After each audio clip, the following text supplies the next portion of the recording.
안녕하세요. 오늘은 01강 생명과학의 이해 단원의 문제를 풀어보도록 하겠습니다. 14페이지 2번. 다음은 생물의 특성에 대한 예이다. 가와 나에 해당하는 생물의 특성과 가장 관련이 깊은 것을 고르라고 했어요. 가. 핀칫새는 먹이의 종류에 따라 부리의 모양이 다르다. 뭘까요? 네. 굉장히 유명한 다윈의 관찰이죠. 각 섬의 먹이의 종류가 달랐더니 그 먹이를 먹기에 좋은 부리 모양을 가진 핀칫새의 유전자 빈도가 많아졌다. 적응과 진화를 나타내는 것입니다. 사람은 땀을 많이 흘려 체내 삼투압이 높아지면 진한 오줌을 소량 배설해서 체내 삼투압을 회복한다. 뭘까요? 네, 항상성이죠. 체내 삼투압을 항상 일정한 어떤 지점으로 정상 범위로 유지할 수 있도록 낮아지면 높아지게, 높아지면 낮아지게 해서 이 정상 범위를 유지할 수 있게 하는 것, 이것을 항상성이라고 부른다고 했습니다. 다음은 4번. 다음은 서로 다른 식물종 가와 나에 대한 설명이다. 이 자료에 나타난 생물의 특성과 가장 관련이 깊은 것을 물어봤습니다. 가와 나는 서로 멀리 떨어진 서로 다른 지역에 서식하고 있는데요. 이들이 사는 지역은 모두 기온이 높고 건조하다. 환경이 이런 환경을 가지고 있다는 거죠. 가와 나는 서로 다른 식물종이지만 유사한 환경에 적응하도록 모두 두꺼운 줄기와 가시 구조를 가지고 있다라고 했습니다. 자, 여기 적응이라는 말이 이미 나왔습니다. 기온이 높고 건조한 지역에서 살려다 보니까 증산을 많이 하지 않기 위해서 가시 구조 또 두꺼운 줄기를 가지게 됐다는 거죠. 이 특성은 적응과 진화라고 할 수 있겠어요. 볼게요. 이런 생명현상의 특성은 예들을 많이 알아두는 게 중요하거든요. 그래서 어려운 문제는 아니지만 선생님이 예를 많이 다루기 위해서 몇 가지 문제를 풀 거예요. 잘 기억해 두세요. 사람은 뜨거운 찜질방에 들어가면 땀이 난다. 네, 요거는 뜨거우면 땀이 난다. 간단하게 보면은 자극에 대한 반응이라고 할 수도 있고, 결국은 땀이 남으로써 체온을 일정하게 유지한다. 그러면 항상성이라고도 볼 수 있는데요. 어차피 한 항목입니다. 자극에 대해서 반응함으로써 항상성을 유지하는 거죠. 1번은 그렇습니다. 2번, 추운 지역에 사는 펭귄은 피하 지방층이 두껍다. 펭귄이 추운 지역에 오랫동안 적응하면서 살려다 보니까 피하 지방이 두꺼워서 좀 이렇게 단열 효과를 준다는 거죠.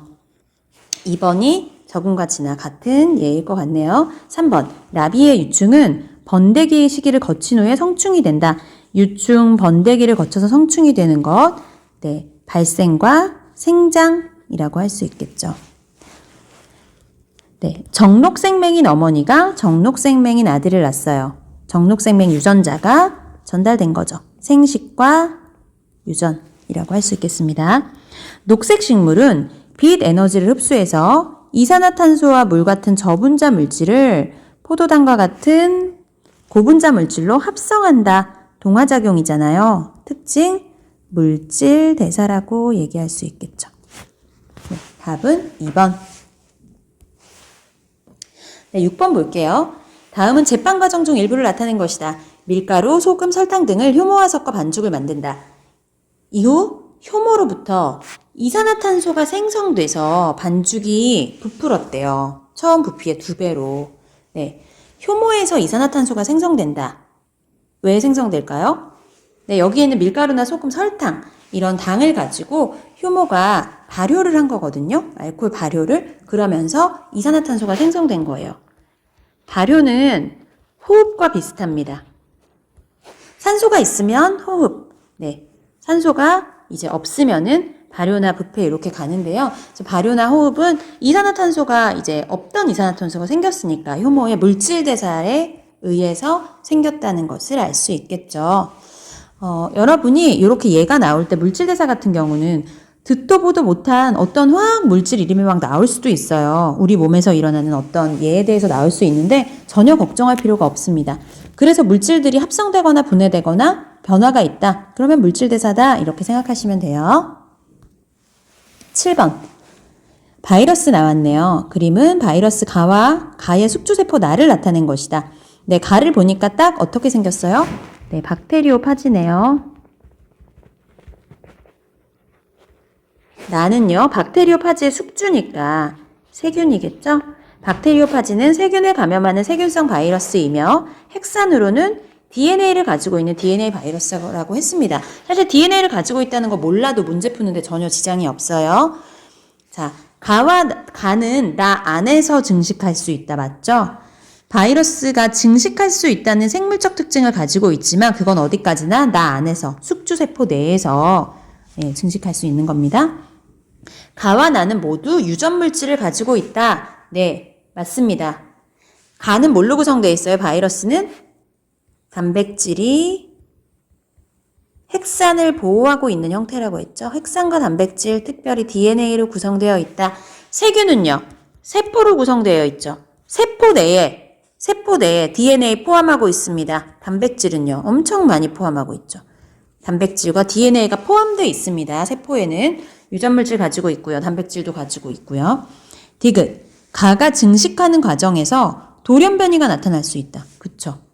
돌연변이가 나타나는 것은 바이러스의 생물적 특징이라고 했습니다. 약간 생물의 적응, 진화하고 비슷한 예입니다. 네, 이렇게 나오면 여러분 문제 푸실 수 있을 거예요. 다음은 탐구를 볼게요. 9번. 그림은 귀납적 탐구 방법과 연역적 탐구 방법 중 하나의 과정을 나타낸 것이다. 가와 나는 각각 가설 설정, 탐구 설계 중 하나이다. 선생님이 수업 시간에 귀납적 탐구와 연역적 탐구를, 특히 연역적 탐구를 가설 연역적 탐구다 이렇게 얘기했었어요. 그냥 연역적 탐구 방법이라고 해도 상관없지만 연역적 탐구 방법은 가설 설정 단계가 있다는 것이 귀납적 탐구 방법과 구분되는 특성이기 때문에 헷갈리지 않게 가설 연역적 탐구 이렇게 한 단어처럼 알아두시면 여러분이 나중에 문제 푸실 때 헷갈리지 않으실 거예요. 자, 보시면 탐구를 수행하고 막 결론을 도출하고 가설 설정이 있다는 거는 뭐겠어요? 귀납적이겠어요? 연역적이겠어요? 당연히 연역적 탐구 방법에 해당하겠죠. 자, 처음에 관찰을 통해서 문제를 인식합니다. 그 다음에 가 과정을 거치게 되겠어요. 뭐겠어요? 가설을 설정하게 되겠죠. 가설은 잠정적인 결론이에요. 그 문제에 대해서 예측할 수 있는 잠정적인 결론. 그러면 이 가설이 맞는지 틀린지를 검증하기 위해서 탐구를 설계하게 됩니다. 그래서 탐구를 수행하고 결과를 분석하면 결론 도출 일반화가 되겠죠. 가는 가설 설정입니다. 그런데 결과 분석하다 보니까 결론을 도출해야 되는데 우리가 생각한 가설하고 맞지 않을 수가 있어요. 맞으면 그냥 일반화하고요. 가설이 틀렸으면 A로 가서 새로운 가설을 다시 만들어야 돼요. 도출된 결론이 가설과 일치하지 않으면 경로 A와 B 중에 A를 따라야 되겠죠. 답은 5번. 11번 볼게요. 다음은 대기압이 식물 생장 속도에 미치는 영향을 알아보기 위한 탐구 과정 중 일부이다. 동일 종의 발화된 콩을 5개의 밀폐용기에 각각 넣는다. 실내 온도가 25도씨로 유지되는 실험실 내에 밀폐용기의 기압을 0.5, 1, 1.5, 2, 2.5로 유지한다. 2일마다 콩 개체의 줄기 길이, 키 높이를 측정한다. 줄기 둘레 길이랑 키 높이를 측정했대요. 자, 이 실험에서 변인을 한번 찾아보자는 거죠. 이 보면은 문제에서 이미 알 수 있어요. 대기압이 식물 생장 속도에 미치는 영향을 알아보자고 했죠. 그러니까 조작 변이는 뭐겠어요? 네. 대기압이 식물 생장 속도에 어떤 영향을 미치는지 보겠다. 그러니까 대기압은 뭐고? 대기압이 조작 변인. 대기압을 막 조작했어요. 이렇게. 0.51 이렇게 조작했을 때 식물 생장 속도가 어떤지 줄기랑 키를 측정한 거죠. 얘가 종속 변인입니다. 실험의 결과값 측정하려는 거. 조작 변인이 종속 변인에게 어떤 영향을 주는지를 실험을 통해서 알아보는 것이 이 가설 연역적 탐구 방법인데요. 그래서 조작 변인은 대기압, 기압이라고 해도 되겠고요. 종속 변인은 식물 생장 속도입니다. 네, 여기서 조금 더 나아가서 보면은 이 문제가 어렵지는 않습니다.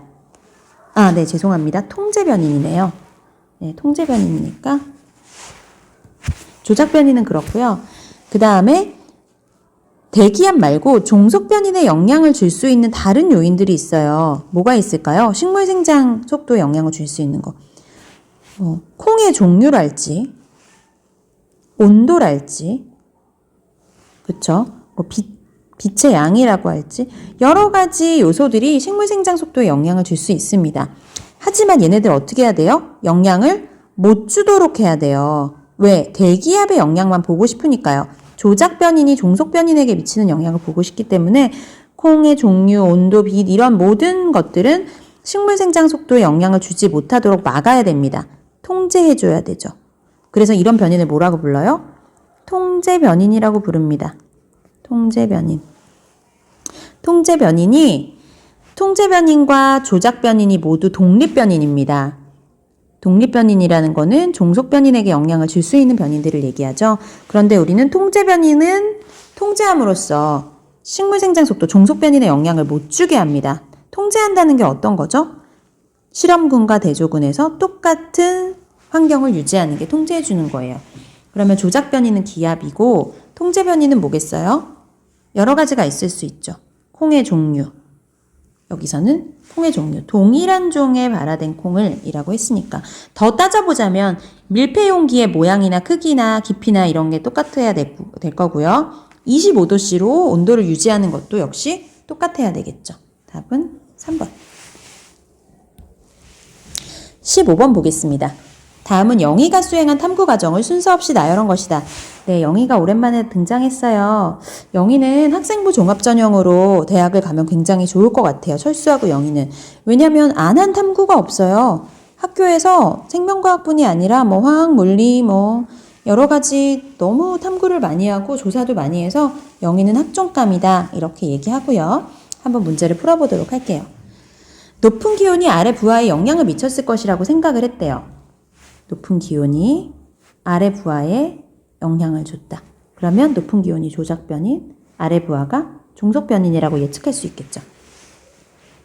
근데 또 습도가 아래 부하에 영향을 미쳤을 거라고 가설을 재설정했대요. 조작 변인을 바꿨어요. 왜 그랬을까? 가로 실험했는데 실패한 거죠.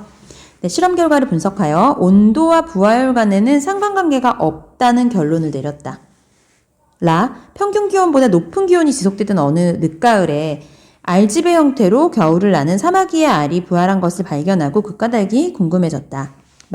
5개사의 사육상자에 10개씩 동일한 종의 사마귀 알집을 넣고 순서대로 온도를 50, 15, 20, 25도로 유지하였다. 이후 알의 부화율을 조사하였대요. 순서대로 한번 나열해 볼게요. 처음에 관찰하고 문제인식 뭐죠? 네, 라죠. 라. 평균 기온이 평균 기온보다 높은 기온이 지속되던 어느 늦가을에 이렇게 사마귀 알이 갑자기 부화했어. 왜 그랬을까? 그래서 뭐라고 가설을 세웠죠? 이제 관찰과 문제인식을 한 다음에 뭐라고 가설을 세웠어요?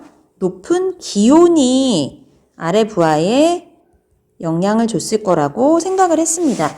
여기서 하나 얘기하고 싶은 거는 관찰과 문제인식은 2단계로 되어 있을 수도 있고 1단계로 되어 있을 수도 있습니다. 문제를 읽다 보면. 네, 그래서 라 다음에 가. 그래서 어떻게 했어요? 실험을 했어. 어떻게? 라처럼 실험을 했어요. 탐구를 설계하고 수행을 했습니다. 5개의 사육상자에다가 50, 15, 20, 25도 이렇게 쭉 하면서 부하율 조사하는 실험을 했죠. 그랬더니 어떻게 나왔어요? 실험 결과를 분석했어요. 실험 탐구의 결과를 분석했더니 온도랑 부하율이 상관이 없어. 그럼 어떻게 해야 돼요? 다시 가설을 재설정해야 되겠죠. 그래서 가설을 재설정해서 실험을 다시 수행해야 된다는 거죠. 라가 마다 나니까 5번이겠네요. 다음은 3점 문제로 갈게요. 2번.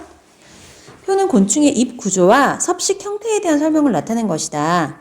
나비는 입구조가 이렇게 생겼는데 꿀을 빨아먹을 때 대롱처럼 생겼고요. 파리는 먹이를 핥아먹으니까 이렇게 면적이 이렇게 생겼고, 먹이를 씹어먹는 딱정벌레는 강한 턱을, 입을 가지고 있죠.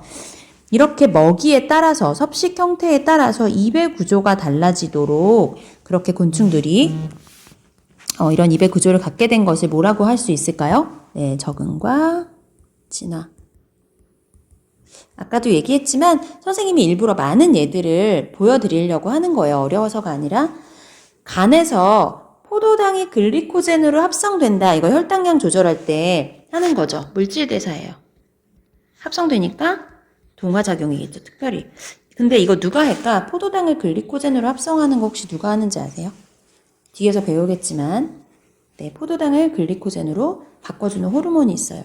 인슐린이죠. 인슐린. 그래서 나중에 혈당량을 낮춰주는 역할을 하게 됩니다. 뒤에서 배울게요. 이거 아니고요. 라비 애벌레는 번데기를 거쳐 성충이 된다. 이거 발생과 생장이죠. 여름날 저녁에 가로등 불빛 아래 나방이 모여들어요. 이 자극에 대해서 반응하는 거죠. 정록생맹의 어머니가 정록생맹 아들을 낳고 유전 너무 잘 알고요. 사막에 사는 선인장은 잎이 가시로 변한 거 요거 계속 나왔습니다. 요거 한번 보시라고 이 문제 함께 풀었어요. 3번. 다음은 곤충 애벌레의 섭식작용에 대한 식물의 방어작용을 설명한 것이다. 요거 재밌어요. 보통 요즘 문제 추세는 이렇습니다. 하나의 긴 좀 약간 한 문장보다는 좀 긴 글을 주고 그 글 안에서 여러 가지 생명현상의 특성을 찾아내는 문제들이 종종 나옵니다. 기억. 나방이나 나비는 알, 애벌레, 번데기를 거쳐 성충이 된다. 이거 너무 잘 알아. 이거 뭐예요? 기억? 기억 뭐예요? 예, 발생과 생장이죠. 이들의 애벌레는 자라기 위해 식물의 잎을 갉아먹어요. 곤충이 식물의 잎을 갉아먹어요. 일부 식물에서는 애벌레에 의해 상처받은 잎에서 휘발성 화합물이 방출된대요. 그리고 이 화합물의 유인이 되어 상처받은 잎으로 접근한 기생말벌은 화합물이 기생말벌을 자극한 거예요. 그래서 이 화합물의 영향으로 기생말벌이 이제 모여드는 거죠. 그래서 애벌레 몸 안에 수정된 알을 낳는데요. 그럼 니은은 뭐겠어요? 자극에 대한 반응입니다. 알에서 부화한 기생말벌의 애벌레는 식물을 갉아먹던 애벌레를 잡아먹습니다. 식물이 고수죠. 이렇게 약한 벌레가 곤충이 자기 잎을 갉아먹으니까 화합물을 방출해가지고 그 자극에 반응한 기생말벌이 와서 이 나방이나 나비 애벌레를 없애버리게 한 거예요. 없애버리게.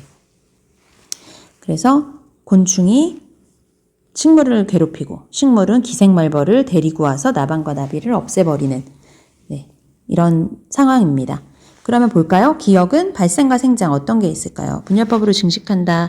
음식을 짜게 먹고 오줌량이 감소한다의 항상성이고요. 암컷 눈이 흰색이다. 유전이고요. 알에서 부화한 올챙이는 점차 개구리로 자란다. 발생과 생장이죠. 장구벌레는 번데기 시기를 거쳐 모기가 된다. 이것도 발생과 생장입니다. 자극과 반응. 화합물에 이렇게 잎으로 접근하는 거를 특별히 동물 같은 경우에 빛이 좋아서 빛이 싫어서 중력이 좋아서 싫어서 이렇게 움직이는 거를 주성이라고 불러요. 주성. 그중에 화학물질을 좋아하는 것을 주화성이라고 얘기합니다. 만약에 나방이 빛이 좋아서 빛 쪽으로 간다면 그것도 주성인데 그거는 주광성이고요. 이런 여러 가지 말이 있습니다. 모르셔도 전혀 상관없어요. 얘는 주화성이고 주광성하고는 상관없습니다. 네. 자극과 반응 보시면 추운 지방보다 더운 지방에 사는 여우의 몸집이 작다. 적응과 진화. 심해 어류의 시각은 퇴화되었다. 역시 적응과 진화. 어두운 곳에는 동공의 크기가 커진다. 자극에 대해서 반응하는 거죠. 미모사의 잎에 손을 대면은 팍 잎이 순간적으로 접히는 거. 네, 자극에 대해서 반응하는 거죠. 초식동물은 질긴 식물을 씹기 위해서 어금니가 넓적하게 발달하였다. 적응과 진화예요. 그러면 답은 4번입니다.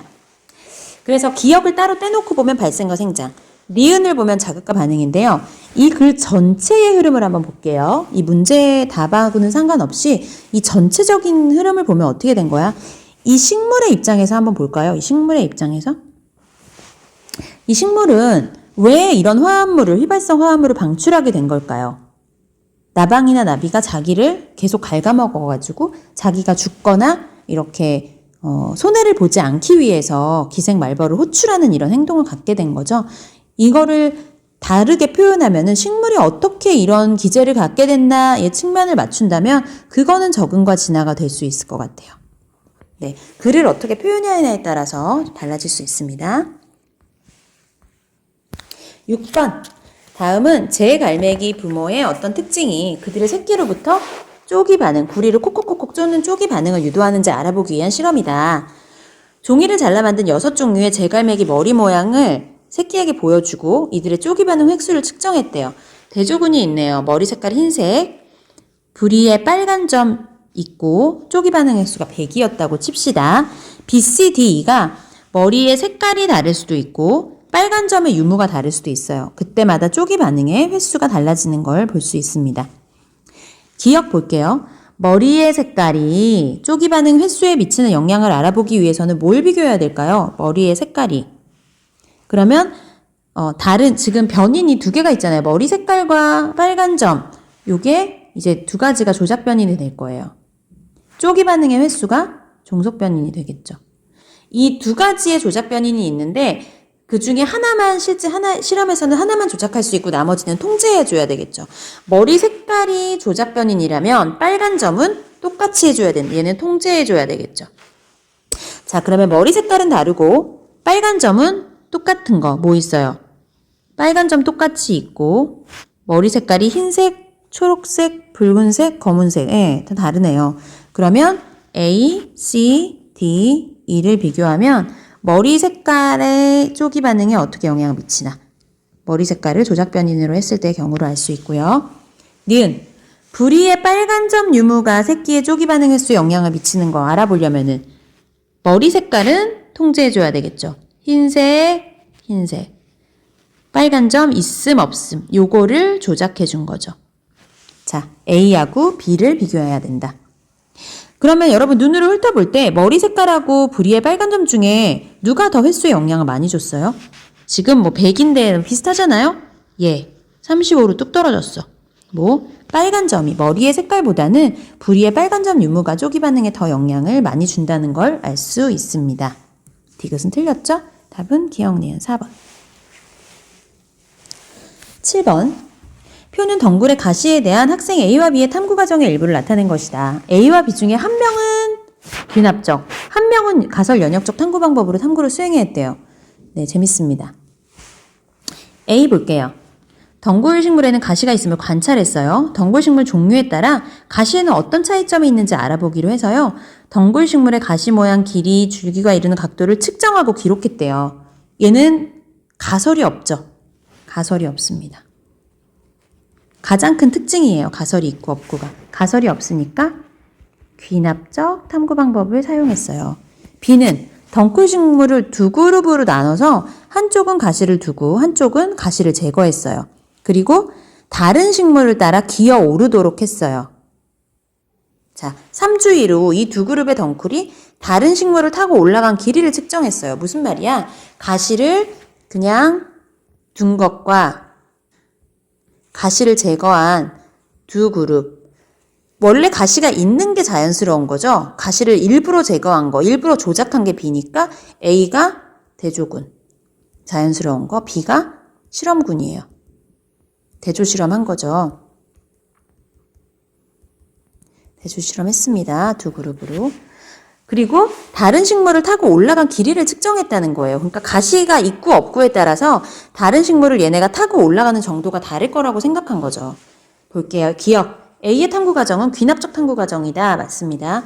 덩굴 식물의 가시는 다른 식물을 타고 올라가는데 도움을 줄 것이다. 는 B의 탐구의 가설에 해당할 수 있겠죠. 네. 기억에서 2그룹은 서로 다른 종의 덩굴 식물을 이용하면 안 됩니다. 2그룹은 네. 덩굴 식물을 똑같은 걸 이용해야 됩니다. 왜? 이거 변인 통제해줘야 되니까. 얘는 통제 변인에 해당하겠죠. 답은 기억, 니은 3번.